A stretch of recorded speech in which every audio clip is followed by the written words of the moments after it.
So this is kind of a follow up from our last conversation. Was that our last conversation or the conversation before Yeah, about the use of Disney AI. AI? Yeah, Yeah. Disney was doing one thing. We're gonna do another. So the AI discussion. Disney said yes.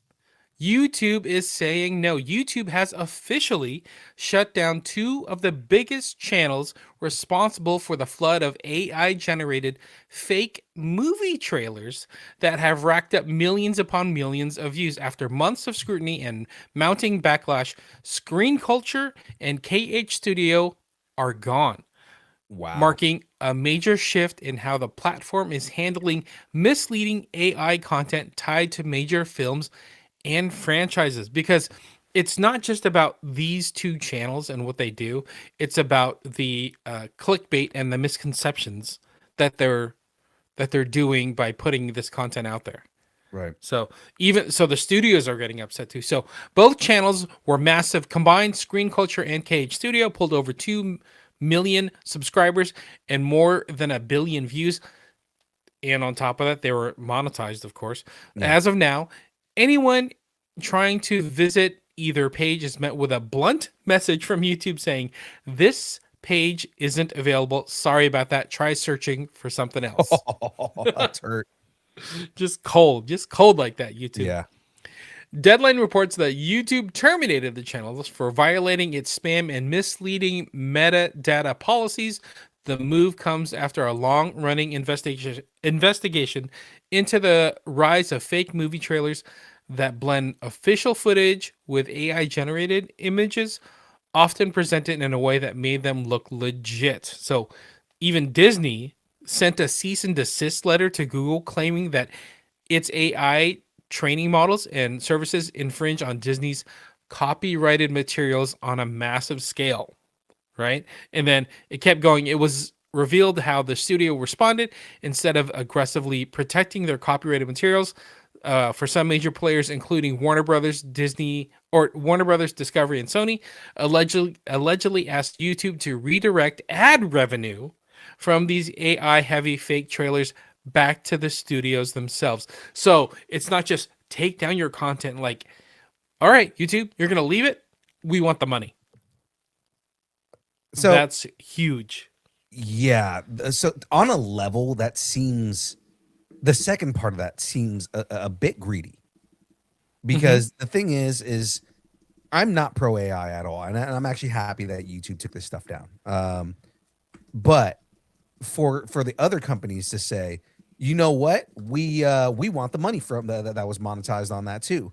We want all that money that they were making. It's like, yeah, and I get because somebody is illegally using your stuff to make an AI fake trailer.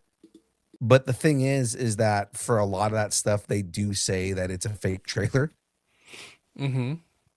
Um, I've known about screen culture for a while. Screen culture even before AI came out, they were making fake trailers like on purpose. Mm-hmm. You know, they would splice like a whole bunch of footage together and everything and say, "Oh, this is the new Deadpool movie or this is the new Superman movie or something like that."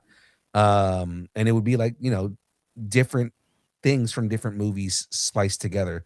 I think it was just more now that AI is a thing, they probably just refined what they were doing Mm-hmm. to make it like Mm-hmm. more realistic and whatnot. But But like, I think what they were doing is they were using, yes, they were using AI, but it has things jumped from like, scene to scene and like shot to shot. They would mix in actual footage from yeah, like, say, a previous movie. Like if it was Avengers movie, they'd pick like another Avengers movie and pull stuff out of that. So when like YouTube's algorithm would look at it and go like, "Oh, that content's legit. That's real footage," you know. So it yeah, was a mix of AI and that, and it was also misleading like viewers. yeah. Then it became an issue. I can see that. Just at the same time, like I demonetize them. That's fine, right? Yeah. Demonetize them, because you're violating ethics standards and things like that. But as far as like, hey, give Discovery that money or give Sony that money, why? No, Well, here, okay. Here's a question. So, that seems more like a like a greed power move because it's like Mhm. you're being monetized. We want to take the money from that monetization, but it's like I do understand that, like, but like in the case of like say for instance, if we use some kind of like Sony video in the background while we're analyzing it, right? In say we're monetized, like would you believe that, because we're monetized and we used a audioless video to do a and this is just an example in our case, right? Just us Mhm. being on the other side of the coin on this. If we used any kind of footage in order for us to analyze that footage, and then they demonetize that video, Mhm. do you believe that that monetization that we should have to pay that back to Warner Brothers Discovery or something like that? You know what I mean? That's the other side of the coin as a creator. I see what you're saying, and I think most of the studios would be okay, but kind of faking it that it is actual content, like representing the studios, so to speak. It's not, they're not looking at it like, or like say this screen culture isn't looking at it like I'm going to cover this as like news, as Right. content, Right. reporting on it like we are. They're like, we're gonna fake it. We're gonna just, because they don't really care about the content. They care about the clicks, right? Right. To generate that ad revenue. That's what they care about. And so, who was it? Warner Brothers, Discovery, Sony, looking at that and be like, all right, let me hit you where it hurts. If it's going to be a lot of red tape to get the video taken down, it could be, you know what, YouTube, we want the ad revenue. Then all of a sudden, YouTube's like, okay, let's deal with this since we're actually talking about money. Yeah. Yeah. Yeah. So And like I they dealt said, with I it. mean, in the end, do what we've had a couple of our videos taken down after our page monetized. We've had a couple of takedowns that have happened with stuff that's like, okay, hey, now that you guys are technically you guys are monetized, because we're not monetized in the way we're getting ad revenue and stuff, but like, technically now that you guys are a monetized channel, because that's a thing now you can't use content that is copyright stricken. Hmm. So anything that has music, anything that has videos, that's why I go so hard on making sure that we have, like, the music that I play is something that we have a license for. You know what I mean? Hmm. Yeah. I see what you're saying. Mhm, I do see like a little bit of how YouTube has to set the rules and then follow the rules. mhm. And to be honest, their their editing tools are super impressive where it's like, hey, we just flagged you for this video for this many seconds from here to here. What do you Yeah, want to do about it? yeah, And they give you options, not just like, okay, it's either the video's up or the video's down. It's like, what do you want to do with it? Do you want yeah, to erase the video, change out the video, change out the sound, that sort of thing? It's pretty impressive that YouTube's like, we don't want you to take down your content. We just don't want to have an argument over, is this your content or that person's copyright content and who right, gets revenue for it? Like, let's figure that out now. right. And I'm 100% okay with that. And Hmm. again, for channels like these two channels, again, their whole thing is trying to capitalize on copywritten content. So at that point, yes, demonetize the channel.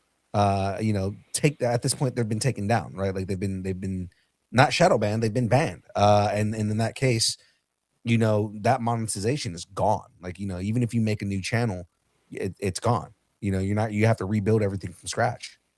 Right. That's, yep, you're right.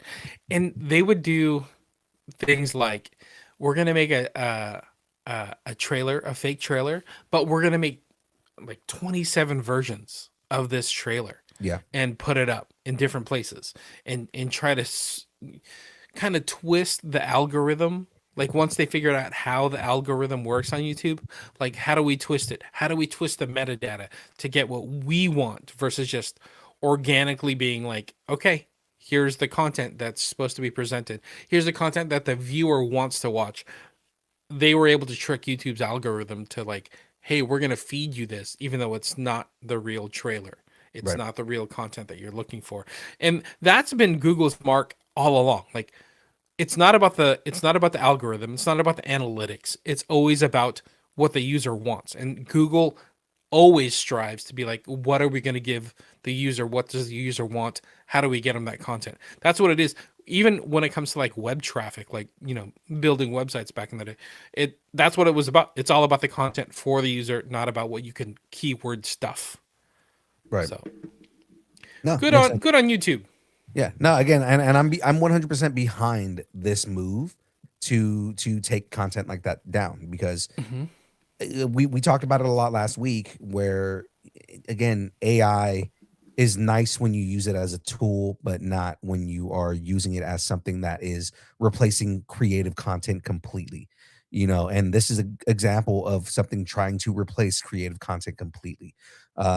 Where this, again, on the flip side, you know, I just made the argument for, you know, not completely, like, you know, ruining content creators and things like that. But on the other side, when you are doing things like they were doing, where you are creating AI content that looks real, especially with something like Sora 2, you know, where everything looks real as all Yeah. hell, right? And you put content up like that, that kind of thing is going to to the unknowing eye, to the unseeing eye, it's gonna to somebody who's not used to looking at things and being able to tell the difference between AI and not AI.